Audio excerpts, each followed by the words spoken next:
It's time to laugh, learn, and take your photography to the next level with your favorite cowgirls with cameras, Kara, Kim, and Phyllis.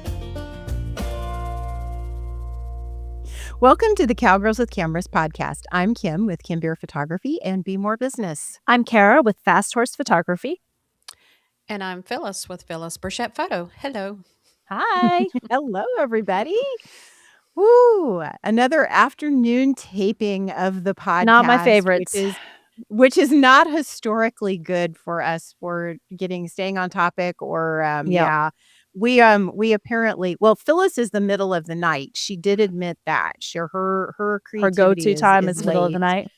Yeah, and unfortunately, I like being up in the middle of the night, but my muse is an early riser. She wants to be up at 5:30 in the morning. So, I don't know about you, Kara. Well, now I want to clarify the middle of the night. I'm talking about I guess midnight would be the middle of the night, kind of, wouldn't it? It would be like exactly in the middle of the night, I think. Yeah. Especially now since it gets dark at 5:30. So yeah. Oh, but think about it. And people on the other side of this who are listening to this, you've already crossed that barrier, but we're only 2 days away as we're taping this from the longest night of the year, and then everything else starts to get brighter. Yes. Yay. Yay. Although I have to say I like this time of year, and I know that's an unpopular opinion in the horse world. I don't mind because it means my photo shoots start at 3 and I'm home in time for dinner and I'm not out late, even if I have to drive far. So I'm not complaining. Yeah. I'm kind of in the same. I don't have those issues, Kara, but I kind of like this time of year too, because it forces me to go inside and eat dinner early and do things and just, have a nice evening. It's cozy. So, I mean, it makes riding harder. It makes feeding in the dark more difficult, but yeah. I do remember when I did have horses, I would be riding under lights this time of year. So, and I did that a lot, but I don't do that anymore. So, yeah. But from a photography perspective, it sure makes for a nice short day. It does make for a nice short day. The way I like some of our fall workshops, like Trappers. I know. But then again, we're in bed by 8:00 at night. So yeah, I'm not complaining. Well, we're only in bed at 8:00 because we have no power, because we don't have any lights, and because we have to be up at like 4 a.m. It didn't seem like this year was quite as early though, because we didn't have those. We didn't go into town this year, so that was different. Yeah. Gotcha. And we won't be this next year either. So we'll be going straight to shoots. So not that you're going to get to sleep in if you're coming with us. To Trappers. To Trappers. But the only one I really miss is going to Shintalas. That would be the only one I'd really miss. But yeah. Yeah, but all that beautiful fall color up there on that mountain. No. There's plenty to replace that. Yes. What has everybody been up to? Kara, what have you been doing? I have been doing creative consults for the New Year session. So Florida season is still happening. So we shoot a lot in January and February and March. So I've got a bunch of like senior sessions coming up and just stuff coming up. And then I've been doing that. And then I've been working on, Betsy and I are working on our second book. So that's happening. And we've been actually really meeting a lot on that and doing a lot of co-writing, trying to get that pulled together. Because it's so much writing, our new struggle as I'm going to call us non-authors because we're not like, neither one of us are like big authors. This is new endeavor for us to do so much writing. It feels very chaotic in my brain. So we're working on putting some systems in place to make that help us out a little bit. So, but it's a lot of work and it's also exciting. So maybe we'll have a new book out in the next year, and a half. You and Betsy are definitely the system gurus. So you should be able to come up with some kind of a system for this. What about you, Phyllis? What have you been doing? We already talked about beforehand, before we started the podcast, that you two are the overachievers and I'm the underachiever here. But because yes, I am. I wouldn't call me in retirement mode, but I'm definitely in the mode that I just kind of do what I want to do in the winter. So yeah, I've got some mentorships going on that I'm excited about, talking with those ladies, and other than that, that's about all I got. I really do enjoy the mentorship. So anybody out there that wants to sign up for a mentorship, we're all available. We are. We are. Well, I'm over here building my podcast empire. Yes, you have been. Yes. My God, you I am can't even. done. And Can't that's even what I turn the meant by and that's what I meant by overachiever. Yes. Yeah. Yes, there it is. I can't even turn on a podcasting platform without 4 of Kim's episodes. I'm like, something else. Where's the true crime? I hear Kim all the time in my brain and in my ear. I don't need to also hear her here. I have become the earworm in your life. Yes. Has the one with Oh. you and Betsy started yet? Have you got it? It actually, the first episode comes out Oh. on Tuesdays. Oh, So it's going to okay. come out on Tuesdays opposite of Cowgirls with Cameras. So the business animal is back. Betsy Bird and I are co-hosting, and get prepared for snarky sage wisdom. I think that's about what I can say. It's pretty funny, and you're going to hear a lot of laughter. Oh boy. So yeah, I don't know if Kara's ready for that ride. I might not be um, subscribed to that one. I'll have to check. So, but yes, the business animal is back. So the episode, by Yeah. the time this episode airs, it'll be out, and there will be multiple episodes I'm that are happy in the new that format. Betsy has joined you on that and that the business animal is continuing. I feel like it Yeah. ran its course with me, and I was kind of happy to be done on the other side of it. So I'm really, but I was sad to see it go. So now I'm really happy that Betsy has like picked that up and that you guys are working together that way. And Betsy is so much fun. We do have a good time. My Yeah. cheeks hurt when I'm done with our calls. Yeah. It's hilarious, and it's I it's know. fun. I'm going to miss my drive to Florida with Betsy, my yearly drive to Florida. Yeah. this Yeah, year, you're not yeah. doing the Well, January it thing. sounds like to me that since you're both working with Betsy, that I need to find a project to do with Betsy too. You So, do. yeah. You need to do a co-project with Betsy. You definitely do. And I also have 2 other podcasts that I want to talk about. So 2 one of other? them is yes, Oh, I didn't know about this. I actually have 3 new ones besides the business animal. So like every day of the week, pretty much, you can get a podcast episode with me. However, some of them are very short. So one of the new podcasts is the Be More Business podcast, which is a lot of the mindset stuff I share on here. That's a lot of what that podcast is about. And it even has a challenge every month called Make It Happen Monday, which I did for years ago. And that is one thing that you can do this month to improve your business. And so if you want to join in on that challenge, those episodes are available. And again, it's Be More Business. It's on Spotify, Audible, all the same places this podcast is on, as well as YouTube. And then the other one I want to share is the Self-Made Happy Hour. And those are really short episodes, usually less than 10 minutes, of something about tuning into the frequency of your joy and happiness. So I hope you guys will tune into that one as well. And I Definitely. share horse stories on there. So there's a great one about my heart horse Rainbow and this mule that freaked him out, and how tuning into the nervous systems around you, if everyone is calm, can really bring you back to who you are. So I What hope you is- guys will What's the enjoy name of that one again? Self-made. The Self-Made Happy Hour, and it's HAPPYARE. You know how they do these books about becoming a self-made millionaire? Why do you want to be a self-made millionaire? Just to be a happy person, right? We think money is going to buy us happiness. I say skip the it millionaire helps. part, do it, whatever. But come on over to the Self-Made Happy Hour, because you can choose the frequency of happiness. You must not have it up yet because I don't It find is. it. Oh, is it on? It is. Is it on It's Apple? on Apple. That's not what came up. Look for Self-Made Happy Hour. Self, SELF-MADE, Happy Hour. Happier. HAPPYAIRE. As everyone is looking at their phones. Yeah, I gotta find it. All right. I It will pops put right the up. link in the show notes. Okay, I got it. It has a There you butterfly. It has go. a butterfly, right? Yes. Okay. I got it. Done Yes. skis. Yes. And definitely listen to Rainbow, the Mule, and the Frequency of Happiness. All right. Well, I'm following it now. So Okay. All right. So it sounds like our listeners, when they're done here, they have some more listening requirements or homework or something If they like want that. me as their earworm, they certainly can come on over. If they don't, no hard feelings. It's not a bad earworm to have. It's not terrible. No, I try to spread joy and happiness and business wisdom. So There you go. yeah. All right. Are we ready to move on to our episode Let's for do this it. time? Okay. So today we're talking about making pictures, don't just take pictures. And interestingly, this is the tagline for Cowgirls with Cameras is make your best shot. And when I originally designed the logo, it said take your best shot.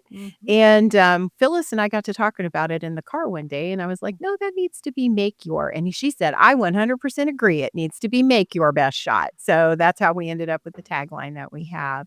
So today, I'm going to be sharing a little bit about investing yourself in the story of the moment, which is more about making photos than taking them.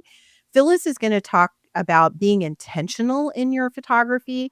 And Kara is going to talk about not getting lost in your habits. So I'll kick us off with somewhat of how to get into that mindset of making an image. And for me, making an image encompasses both things that Phyllis and Kara are talking about, not grabbing the old shot list and just shooting down the list, and also being intentional. But how do you really approach like that moment? Because it's really hard to plan. Horses are unpredictable creatures. Human beings are equally, if not more, unpredictable.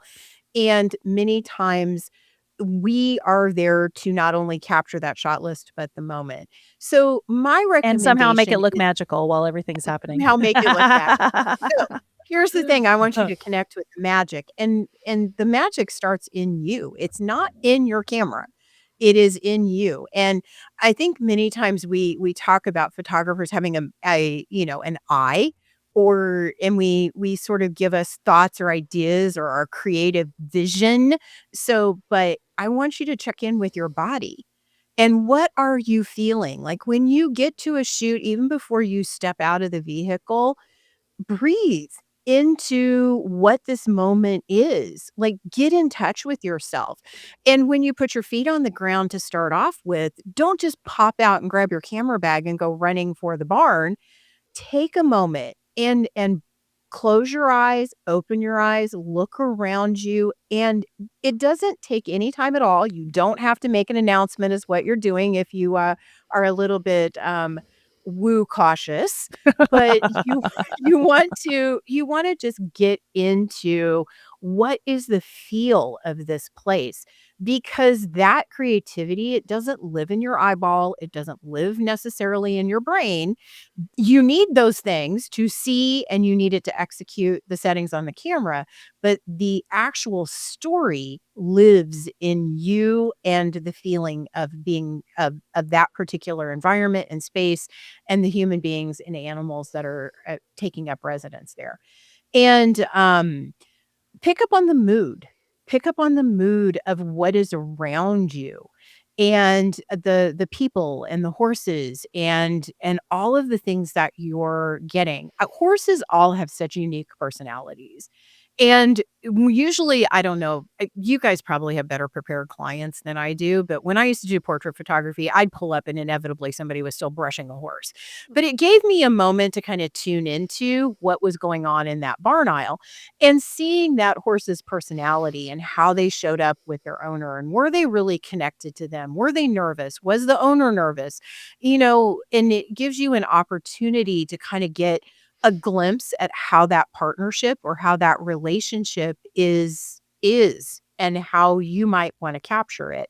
And this is very true if you're showing up for a portrait shoot. It's even more true when you're showing up on a ranch to capture the essence of what is going on that ranch. When we show up to our shoots, I do try to look around me at the environment and the feel and the partnership between the horses and the riders and the dogs and the cattle. There's a lot there to get into the mood on and the energy on. The other thing is stories are about threads. So to me, when you look at a story, to make it cohesive, it needs to carry threads like woven into a tapestry, right? So the different threads compile the entire picture. And so when you go to make photographs versus take photographs and you're interested in storytelling, looking for focal points that will turn into threads is absolutely important. So let me give you an example of what I mean by that. So let's say I am going to photograph a ranch family. I am gonna look around me at what are the clothing that they're wearing? What is the brand? A brand is a thread in most ranch families. It many times will appear on multiple things. Capturing that in is part of the story. Taking a look at their tack and their spurs and their stirrups and how their saddles are used and the different contraptions that ranchers put on their saddle horns when they have to rope things. There's always an interesting concoction of things there. What about their hands? You know, hands oftentimes tell a lot of the story. They're a thread of how everything connects with everything else.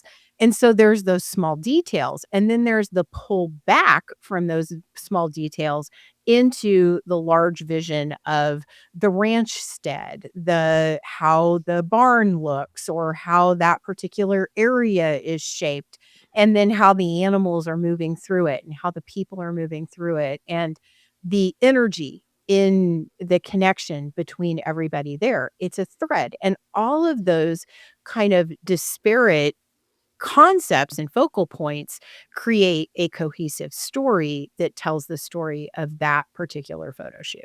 I don't know if that made sense, but that's look for focal points and threads. I like the idea too of just like when you pull up to something, like taking a moment to like just be there for a minute, because a lot of times we're coming in with all of our crap that we've been doing and the phone call you just got off with or the true crime podcast you were just listening to. And it's like, it's Or so the Kim podcast. yeah, and it's so easy to like bring all of that into your shoot and like we set the tone so often. So I think that's a really good point too.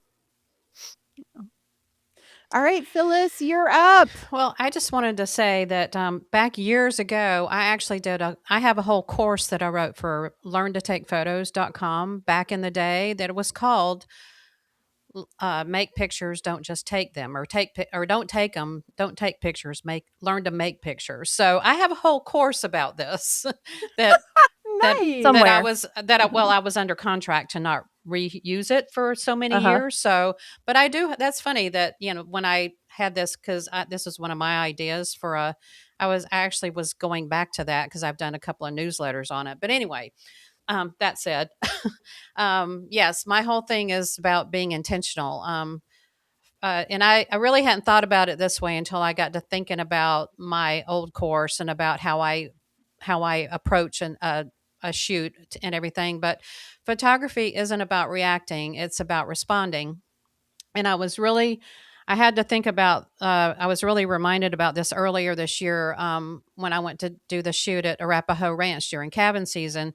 The moment I arrived on that ranch, I was totally overwhelmed by the sheer magnitude of everything that was going on, the movement, the noise, the number of cattle that were there, because everything was up in the cabin pens, and it was, they weren't out. And the mamas, they weren't out in the pastures, or out in they were all up there in that cabin pen, and there was so much activity everywhere I looked, and it was, which I think I did well, I don't know. I say we, but I did what I do when a scene feels really big. I just started taking pictures because I raised my camera and tried to document everything I saw because I was scared to death I was going to miss something, and if I didn't just keep shooting. So, and then after a few minutes, I was like, wait a minute.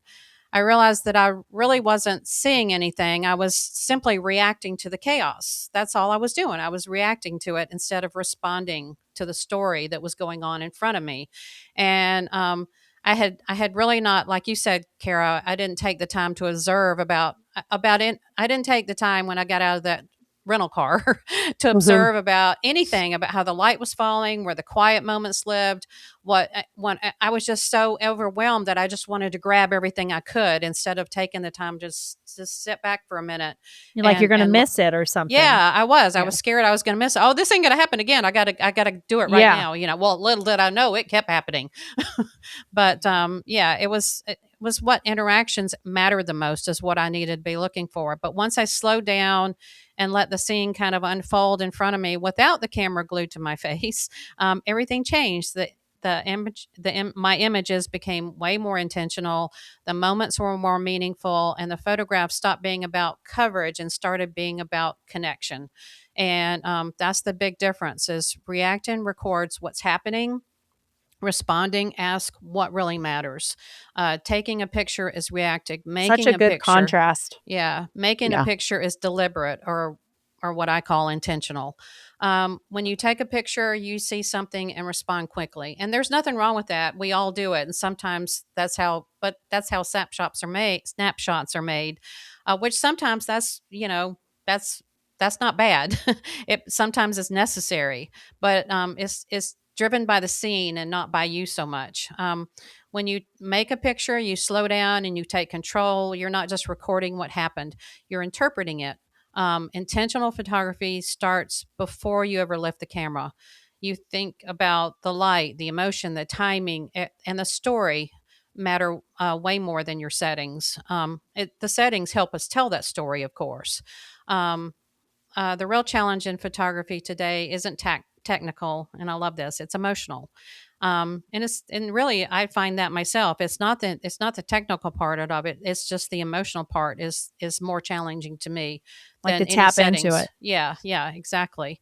Holding on to the reason you made the image in the very first place. A photograph is meant to preserve a feeling, not chase a response, which I think is we're kind of doing that a lot with social media too. But seeing requires a lot of awareness and patience, training your eye to notice the gestures, the relationships, and the emotion. And just wait and let the scene tell you what it needs from you. Ask yourself, why am I making this image? What do I want the viewer to feel? What story am I trying to tell? And also, what can I leave out is important too. Tools don't make the image, your choices do. And mastering your art comes from repetition with purpose. And I like the part about limitations. I think I hadn't thought of it like this, but yes, limitations can improve creativity. When you go to a shoot and say, I'm only going to use this one lens, maybe it's one you don't use all the time, for an entire shoot, it forces you to see things differently. Try going out on your next shoot if you can. If you're shooting for a client, you may not be able to do this, but try going out on your next shoot with a single intention rather than a checklist. And also, to finish it off, edit with intention. Your post processing should enhance the story you're trying to tell, not distract from it. Does this edit? Because I was talking about this the other day on my live edit on the community. I was doing something from Iceland, and I was talking about, to me, Iceland images are dark and moody, kind of, because that tells that story. So does your edit support the mood that you felt when you were there shooting? Feel the scene and make choices and make pictures. Yep. Awesome. That's There was it. there was a lot of That's a good lot. little nuggets in there. There That's were a a lot lot in of good. there. Yeah, but there Yeah. were some really good nuggets, like mindset things that I think we can take into like all different types of sessions that we do, and even Yeah. our Yeah. our events. When talking with the clients at our events. So I really thought that was really good.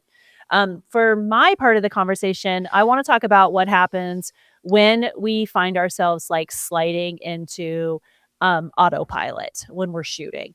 And I do this. It's a common, I think, thing We all do. Yeah, We for all a do, lot of yeah. people. And I think it's really important it's to be noted that this can really happen when we shoot professionally for a similar type of client. So, for example, I do a ton of equestrian portrait clients. So we do not wake up in the morning and think to ourselves at some point, today I'm going to stop being creative and I'm just going to do the same like flow forever. It happens quietly. It sneaks in because for me, especially, I think habits feel useful. They feel helpful. They feel responsible, and they make me efficient. But before you know it, every session starts to feel and look, I'm going to say and look too, like the last session. And that isn't just with equine portrait clients. I think that could be anything that we're doing. Your sessions can start to look alike. You might have some of the exact same, I call them anchor poses, like some of the starting poses. You might find that you're using the exact same angles. You know they're flattering, you know they're go-to, and you know they're doable. So you might use the same angles all over again. The same lens, like Phyllis just talked about, get out of that comfort zone with the lens. So the same lens choice because you know it works. So it's that mindset that this always works. So let's just do it again and again and again because it works. So don't get me wrong. Like I said before, habits are comforting. They help us, especially as professionals. We need to move quickly. They help us do that. They help us feel professional and in control, which is something I'm always like, that's a personal hang up I have. If there's tools I can put into place to feel professional, to be in control of my session, I'm gonna use them. But the truth is the part that we don't always say out loud is that being efficient is not the same as being creative. And that's the big piece here is like, you're going to get stuck in that rut. You're going to get stuck in your habit. It doesn't mean that what you're creating is bad. It could start to mean that what you're creating is not creative anymore for you. So, all right. So we're going to talk a little bit about being familiar isn't always better. So we convince ourselves that these processes, these familiar habits that we put into place equal quality over and over again. It's worked before, it's going to work again. And most of the time, sometimes that's true. But I find that sometimes every gallery starts to feel interchangeable. Like one client gallery to the next client gallery, there's the same poses, same types of things. And if you could swap clients' names and images, and the images still feel like they can fit, then you might not need to start thinking about spreading some things out a little bit. Are you taking the pictures? Are you following that flow? Or are you really making art? And that's the question. Are we making art anymore? Or are we just reproducing images over and over and over again per session? So I think that when you start to notice that, that's the moment to stop and ask yourself, could this be from any session? Could any other photographer have made this? And to me, when I start to see everything looking the same, I feel like my work is starting to suffer. I feel like I'm starting to suffer, that I've lost my spark. I've lost the excitement.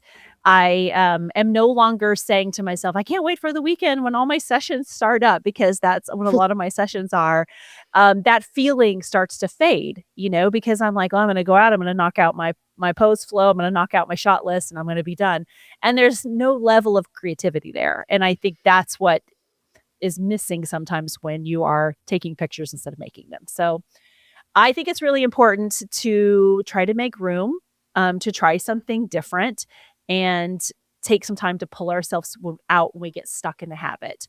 And we have to think about that, like what Kim was talking about and the things that Phyllis was talking about. We have to actually build space for that inside of ourselves to try something different.